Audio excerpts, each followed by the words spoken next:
எனக்கும் பெரிய வித்தியாசமே இல்லைன்னு இந்த ஊர் நினைக்குது. ஆனா உனக்கும் எனக்கும் நிறைய வித்தியாசம் இருக்கு. என்னைய சீரழிச்சவங்க யாருன்னு எனக்கு தெரிஞ்சும் என்னால எதுவும் பண்ண முடியல. ஏன்னா என் குடும்பமே என்னை நம்பல.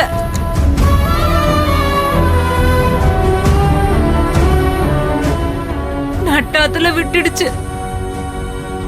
ஆனா உன் குடும்பம் உன் பின்னாடியே நிக்குது.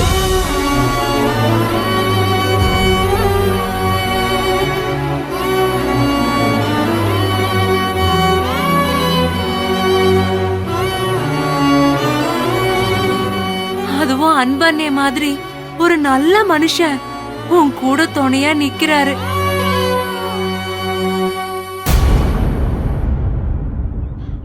அந்த அண்ணனை நம்பி நீ போ, அவரு உன்னை பாத்துப்பாரு.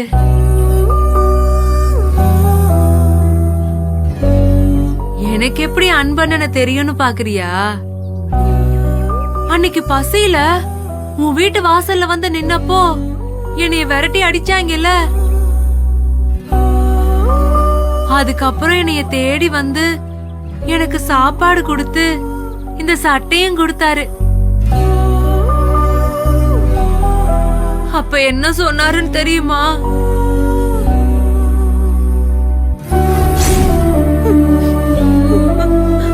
தான் நேசிச்ச பொண்ணுக்கு இந்த மாதிரி ஒரு கலங்கம் நடக்கும்போது கூட இருந்து அவளுக்கு வாழ்க்கை கொடுத்து ஏத்துக்கிறது தான் காதலிக்கிறவங்களோட உண்மையான தர்மம், நியாயம். அப்பதான் அவன் உண்மையான ஆம்பளை. இப்படி ஓடி ஒளியறவன் இல்ல. உனக்கு எப்ப என்ன உதவினாலும் நான் இருக்கேன். நீ சாப்பாட்டுக்காக ஊருக்குள்ள வர வேண்டாம். நான் இந்த ஊர்ல இருக்கிற வரைக்கும் நான் உனக்கு சாப்பாடு கொண்டு வந்து தரேன்.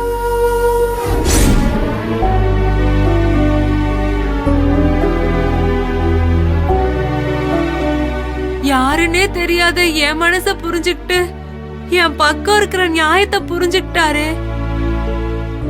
உயிருக்கு உயிரா நேசிச்ச உன்னை எம்புட்டு தூரம் புரிஞ்சு வச்சிருப்பாரு.